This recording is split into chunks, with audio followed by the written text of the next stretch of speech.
My wife lied, cheated, and smiled at dinner, so I packed up and left the family behind. I was 38 when I discovered my life was built on lies. Beth and I had been married for 15 years, with 2 kids, Michael 12 and Sophie 9. We had the picture-perfect suburban existence, nice house in a good school district, 2 reliable cars, and summer vacations at her parents' lake house. I worked as an engineering manager at a tech company while Beth ran a successful interior design business from home. We were comfortable, stable, the envy of our friends. At least that's what I thought. The first crack appeared when I found receipts for hotels in the city, miles from any of Beth's client sites. Just small discrepancies at first, easy to dismiss. Maybe she met clients there for convenience. Maybe there was a design showcase I didn't know about. I didn't question her about it, didn't want to seem like I was checking up on her. We'd always trusted each other, or so I believed. Then came the late-night call she'd take in the bathroom, shower running to mask her voice. The unexplained absences during family events. The new lingerie I never saw her wear. Classic signs I was too blind to recognize or too trusting to acknowledge. Our sex life had dwindled over the years, something I chalked up to busy careers and raising kids. Now I wondered if there was more to it, if her emotional distance had deeper roots. Beth had always been somewhat reserved, even cold at times, but lately she seemed completely detached, like she was just going through the motions of our marriage. I might have continued in blissful ignorance if not for Dan, my best friend since college who worked at the same tech company. He called me into his office one Tuesday afternoon, his face grave. "Dave, we need to talk," he said, closing the door. "It's about Beth." My stomach dropped. "What about her?" He hesitated, clearly uncomfortable. "I saw her yesterday at the Madison Hotel downtown. She was with someone. A man. Maybe it was a client," I said automatically. Dan shook his head. "Dave, they were holding hands. Kissing. I wouldn't tell you if I wasn't certain." I felt like the floor had disappeared beneath me. The Madison was one of the hotels on those receipts. Parts of the puzzle were connecting in the worst possible way. The next day I checked her phone while she was in the shower. It was password protected, but I knew the code, her mother's birthday. There in her messages was the confirmation of my worst fears. Dozens of texts to someone saved simply as J, filled with intimate details, plans to meet, declarations of desire. The most recent from just last night, after I'd gone to bed. "Miss you already. Lunch tomorrow." I put the phone down, feeling sick. I wanted to confront her immediately, demand the truth, but something held me back. I needed more information, needed to understand the full scope of the betrayal before I faced her. So I began my investigation. Over the next 2 weeks, I pieced together the truth through credit card statements, suspicious calendar entries, and careful observations. Beth was having an affair with James Thorpe, a wealthy property developer whose downtown loft she'd been decorating for the past 8 months. The project that she complained was taking forever, the difficult client who was never satisfied. They were covers for regular rendezvous that had been going on right under my nose. I discovered the affair had started about 10 months ago, around the time Beth had become increasingly critical of me, finding fault with everything from my appearance to my parenting style. I tried harder to please her, to fix whatever was broken between us, never suspecting she was deliberately creating distance to justify her betrayal. Perhaps the most painful discovery was that several of our friends knew or suspected, but it kept silent.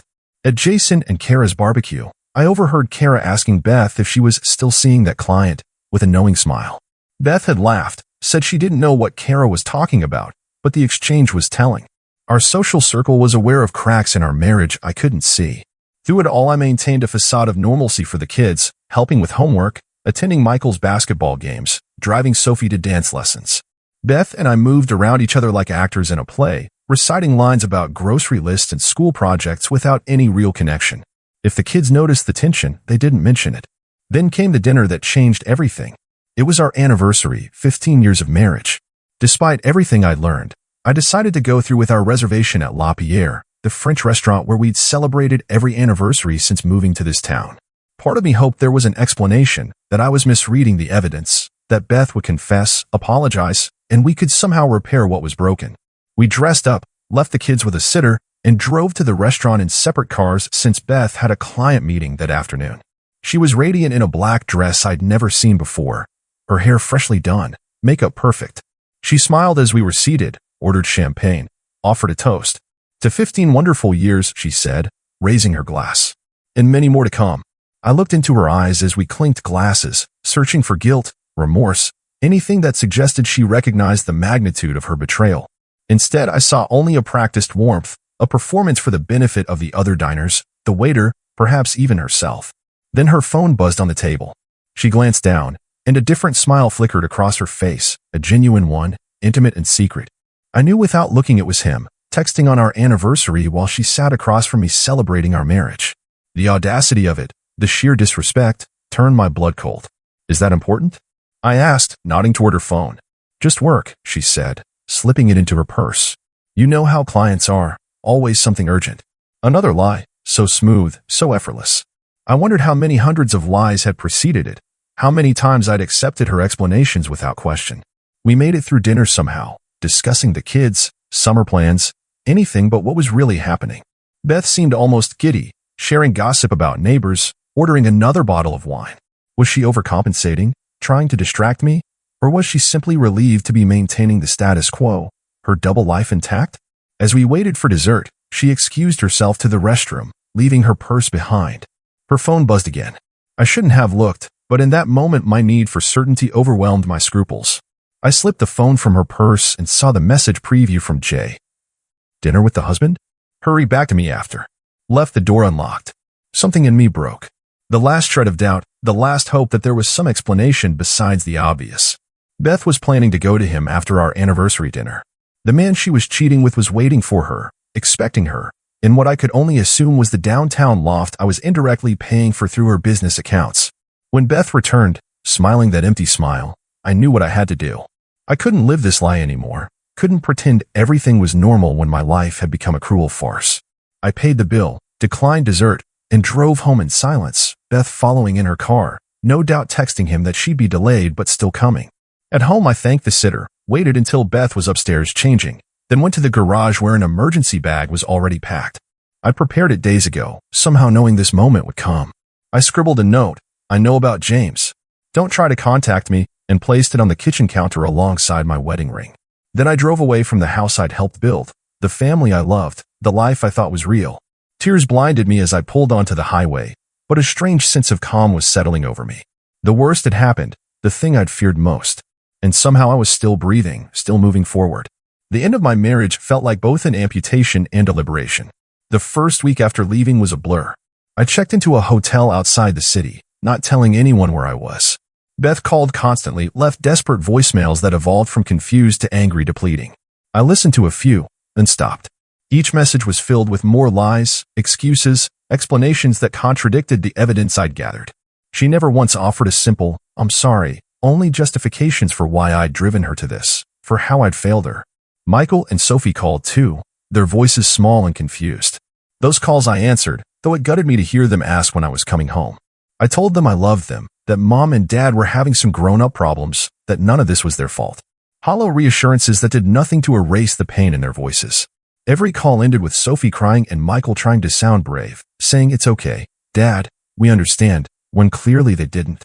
How could they, when I barely understood it myself? I called in sick to work for a week, functioning on autopilot. I needed legal advice but couldn't face talking to anyone, knowing I'd have to explain the humiliating details of my wife's betrayal. Finally, I mustered the courage to contact Steve, a lawyer I knew from Michael's basketball league. He was professional, compassionate, listened without judgment as I outlined the situation. You need to go home, Dave, he said when I'd finished. Leaving the family home can be viewed as abandonment in divorce proceedings. It could affect custody arrangements, property division, everything. But I can't live there with her, I protested. Not after what she's done. He leaned forward, his expression serious. Then she should leave. But one of you needs to stay with the kids, maintain the status quo. Courts prefer stability for the children. That night I texted Beth, telling her I'd be home the following day, that we needed to talk about arrangements, that I expected her to tell me the full truth. No response came, but when I pulled into the driveway the next afternoon, her car was gone. The kids rushed to me when I walked in, both talking at once. Mom said she had to go away for work, Sophie reported. She said to tell you she's sorry. Michael watched me more carefully, his eyes too knowing for a 12-year-old. Is Mom with her boyfriend? He asked quietly when Sophie went to get her drawings to show me. The question knocked the wind from me. How did you know? I managed to ask. He shrugged, looking suddenly much older than his years. I heard her on the phone sometimes. And she was always smiling at her phone, like Sophie does when she's watching those dance videos. It didn't seem like work. Kids notice everything, even when we think we're protecting them. I sat Michael down, told him as honestly as I could that yes, Mom and I were having problems, that sometimes adults make mistakes that hurt other people. I assured him none of this was his fault, that both his mom and I loved him and Sophie more than anything, that we'd always be their parents no matter what happened between us. The days that followed were surreal. I took leave from work to get the kids through the end of the school year, maintain some semblance of normalcy while their mother was apparently shacking up with her lover. Beth texted the kids daily but made no attempt to see them or explain her absence. It was as if she'd chosen her new life completely, leaving behind the family she'd helped create. When she finally contacted me, it was through her lawyer. She wanted a divorce, no attempts at reconciliation, no marriage counseling, just a clean break and a custody arrangement that would give her the kids on weekends and some weeknights.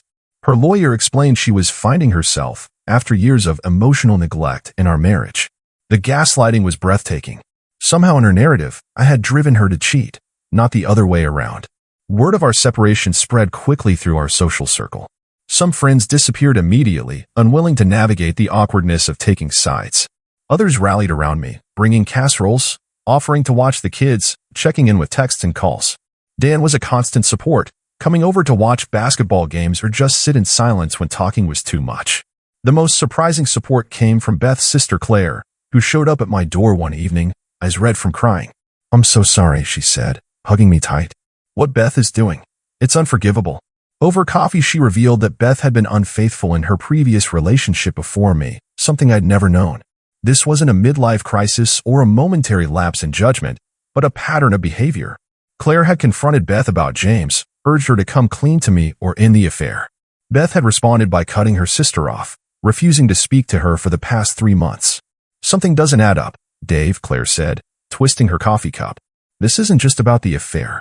Beth's been acting strange for over a year, changing her appearance, her friends, even the way she talks. It's like she's having some kind of breakdown or identity crisis." Her words sparked something in my memory. Beth had changed her appearance drastically about a year ago, cutting her shoulder-length brown hair into a platinum blonde pixie, started wearing clothes that seemed designed for someone decades younger. I'd complimented the changes, trying to be supportive, though privately I missed the woman I'd married. Now I wondered if these external changes reflected something deeper, a fundamental shift in who she wanted to be or how she saw herself. But whatever Beth's internal struggles, they didn't excuse her actions. She'd made choices, destructive, selfish choices that hurt the people who loved her most. As the weeks passed, my initial shock and pain calcified into something harder, colder. I stopped checking her social media, stopped asking the kids about her calls or texts, focused instead on creating a stable, loving environment in her absence. Then 2 months after I'd walked out of La Pierre, Beth called at midnight, sounding drunk and distraught. "He left me, Dave," she sobbed. "James is gone. He was married too. Did you know that? His wife found out and he chose her. He was never going to leave her." I felt nothing, no satisfaction at her pain, no desire to comfort her. Just a profound weariness. "What do you want, Beth?" I asked. "I want to come home," she whispered. "I made a terrible mistake. We can fix this. I know we can. For the kids." There it was. Not, "I love you," not, "I miss you," but for the kids. She wanted to return not because she valued our marriage, but because her other option had evaporated. I was her backup plan, her safety net, nothing more. "No," I said quietly. "You can't come home. This isn't a timeout or a temporary separation. You chose to lie and cheat for almost a year. You chose to leave your children. Those choices have consequences. You can't keep me from my own house," she said, her tone shifting from pleading to angry. "My name is on the mortgage too. And they're my kids." "You're right," I said. "They're your kids. Kids who've been asking why their mother disappeared, why she only calls on FaceTime instead of coming to basketball games and dance recitals. Kids who deserve better than what you've given them lately." She started crying again, but the manipulation was transparent. Beth had always used tears strategically to end arguments, redirect blame, avoid consequences. I'd fallen for it countless times over the years, rushing to comfort her, apologize even when I'd done nothing wrong. "Not this time. You should have thought about the kids before you started sleeping with James," I said. "Before you walked out on them to play house with your boyfriend. The kids and I are doing fine without you." I hung up, knowing that was only partly true. Michael and Sophie missed their mother desperately for all her flaws. And I was barely holding it together, working full-time, being both parents, handling a house and lawsuit and the emotional fallout of betrayal. But we were surviving, finding new routines, new ways to be a family even with this enormous hole in our lives. The next day Steve called, warning me that Beth was filing for emergency custody, claiming I was keeping the children from her. It was another lie, of course. I'd never prevented her from seeing them. She'd chosen not to visit. But fighting the petition would be expensive, stressful. Beth knew exactly how to hurt me, how to use the children as weapons in her campaign to either punish me or force a reconciliation. For the first time since discovering the affair, I allowed myself to feel the full force of my anger. Not just at the infidelity, but at the casual cruelty, the manipulation, the years of small deceits that I now saw clearly. Beth hadn't just cheated. She constructed an alternate reality and forced me to live in it, making me doubt my own perceptions. And now she was willing to traumatize our children further to get her way. Enough was enough. I'd been playing defense, reacting to Beth's provocations, trying to shield the kids from the ugliness. It was time to start making proactive choices about the life I wanted for myself and my children. Time to stop letting Beth control the narrative. 6 months after that fateful anniversary dinner, our divorce was finalized. The terms were better than I expected: primary custody of the kids with Beth having visitation every other weekend and Wednesday evenings. The house would be sold once Michael graduated high school, with proceeds split equally. Beth's business remained hers. My retirement accounts remained mine, fair given the circumstances. Beth had fought the custody arrangement initially, but her behavior undermined her case. She missed scheduled visits, showed up unprepared, or still hungover from whatever lifestyle she was now living. The custody evaluator noted her inconsistent parenting and apparent prioritization of social activities, recommending limited visitation until she demonstrated greater stability. I'd expected to feel vindicated when the judge ruled in my favor. Instead, I felt only sadness for my children, who deserved two fully engaged parents, not one trying to compensate for the other's deficiencies. After court, Beth approached, looking nothing like the polished woman I'd been married to. Her blonde hair had grown out, showing dark roots. Her clothes were rumpled, her makeup applied with less care than before. "Is this what you wanted?" she asked bitterly. "To punish me?" I shook my head. "I never wanted any of this, Beth. I wanted our marriage, our family. You're the one who threw it away." For a moment her mask slipped, revealing something raw and pain beneath the anger. Then it was gone, replaced by the cold resentment that had become her default expression. Home became a sanctuary in the months that followed. I repainted the living room, replaced Beth's fussy decorative pillows with comfortable ones the kids could actually use. Sophie helped me choose cheerful art for the walls, while Michael took charge of reorganizing the garage. Small changes that made the house feel like ours, not a museum to a marriage that no longer existed. Work became a refuge too. I threw myself into new projects, earned a promotion that came with more flexibility to manage school pickups and sick days. Colleagues who'd walked on eggshells around me during the separation now treated me normally again, inviting me to happy hours, including me in office jokes. Slowly, I remembered how to laugh, how to engage with the world beyond my domestic crisis. Dan continued his campaign to get me dating again. "Come on, man," he insisted over beers one Friday. "It's been over a year since you found out about the affair. You need to get back out there." I shook my head. The kids need stability right now. Bringing someone new into the mix would just complicate things. He raised an eyebrow. "The kids or you? Because it seems like you're using them as an excuse." He wasn't entirely wrong. The thought of dating terrified me. How could I trust anyone after Beth? How could I risk that kind of devastation again? But life has a way of ignoring your carefully constructed excuses. I met Rachel at Michael's basketball tournament, a fellow parent cheering from the bleachers. Her son Tyler played point guard to Michael's forward position. We'd nodded to each other at games before but never spoken until that day, when both boys scored in a critical play and we turned to each other with identical expressions of parental pride. "Did you see that?" we said simultaneously, then laughed at the coincidence. She was pretty in an understated way, with curly brown hair pulled into a messy ponytail and glasses that kept sliding down her nose. No makeup, no fancy clothes, just a mom in jeans and a team sweatshirt radiating enthusiasm for her kid. After the game, the boys wanted to celebrate their win with pizza. Tyler invited Michael, Rachel invited me and Sophie, and suddenly we were having something that felt suspiciously like a family dinner. Conversation flowed easily, the kids got along, Rachel laughed at my terrible jokes. It felt normal, comfortable in a way nothing had for over a year. I did text her. Coffee became a regular thing, then lunch, occasionally dinner when we could both find sitters. Rachel was divorced too, with a similar story though less dramatic than mine. She understood the unique challenges of single parenting, the constant juggling act, the stretches of loneliness, the fierce protectiveness toward kids who'd already experienced one major upheaval. 2 years after the divorce, Beth returned, transformed by rehab, therapy, and the harsh consequences of her choices. She'd been sober 18 months, had a stable job teaching design at a community college, lived in a modest apartment with a spare room decorated for the kids. She'd done the work, painful, grueling work, to understand why she'd self-destructed, to build healthier patterns, to become someone her children could trust again. The court had gradually reinstated her visitation rights as she demonstrated consistency, reliability, appropriate boundaries. The kids were cautious at first, especially Michael, who'd seen the worst of her behavior during the separation. But over time they relaxed, began to enjoy their time with her, even look forward to it. I kept my distance, maintaining cordial but minimal contact, focused only on co-parenting logistics. Rachel and I were building a life together. The kids were thriving. Beth was a part of their lives, not mine. Then Sophie was diagnosed with type 1 diabetes. At 11, she was scared, confused by the sudden upheaval in her body, the constant monitoring, the insulin injections, the dietary restrictions. Michael was protective, worried about his sister. I was overwhelmed, trying to manage her care while working, keeping the household running, supporting both kids emotionally. Beth stepped up in ways I never expected. She took family leave from her teaching position, researched diabetes management, accompanied Sophie to medical appointments. She coordinated with the school, learned how to count carbs, calculate insulin doses, recognize the signs of high and low blood sugar. When Sophie had her first severe low in the middle of the night, it was Beth who stayed calm, administered the glucagon, showed me how to document the episode for her doctor. One evening, as we sat in Sophie's hospital room during a brief admission, Beth looked at me with tired eyes. "I'm sorry, Dave," she said simply. "For everything. Not just the affair, but the years before. The lying, the manipulation, the selfishness. You deserved better. The kids deserved better."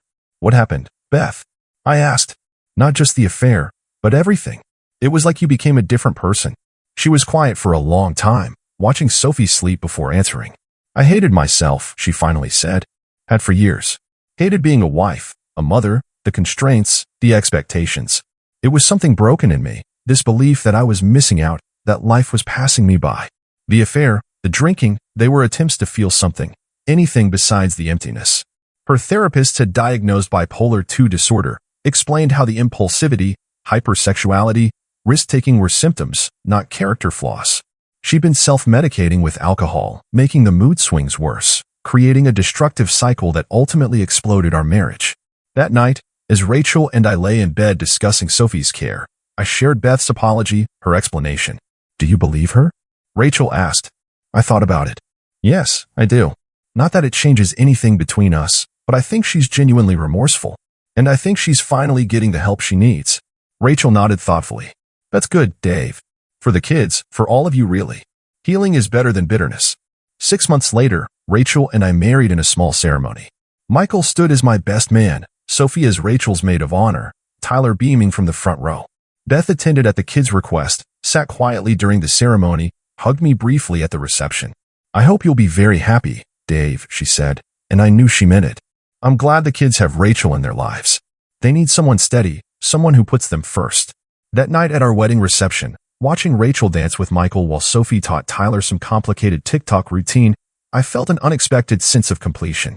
My life had taken a detour through pain, betrayal, loss, yet somehow arrived at a destination more authentic, more aligned with my true self than the marriage I'd thought was perfect. Beth would always be part of our story, the mother of my children, a cautionary tale, a complicated human being worthy of compassion if not trust. Rachel would be my partner, my love, the steady presence our family needed. The kids would carry scars from their mother's choices, but also strength, resilience, emotional intelligence beyond their years. My wife had lied, cheated, smiled at dinner while planning to meet her lover. I had packed up, left the family I thought we had. But in that leaving, that painful, wrenching departure, I had found something unexpected, truth. Not just about Beth's betrayal, but about resilience, about human capacity for both destruction and renewal. About my own strength, my own needs, my own worth. I hadn't left my family behind at all. I'd taken the best parts with me, carried them through the darkest time, preserved what mattered most. And together we were building something new, something honest, something real.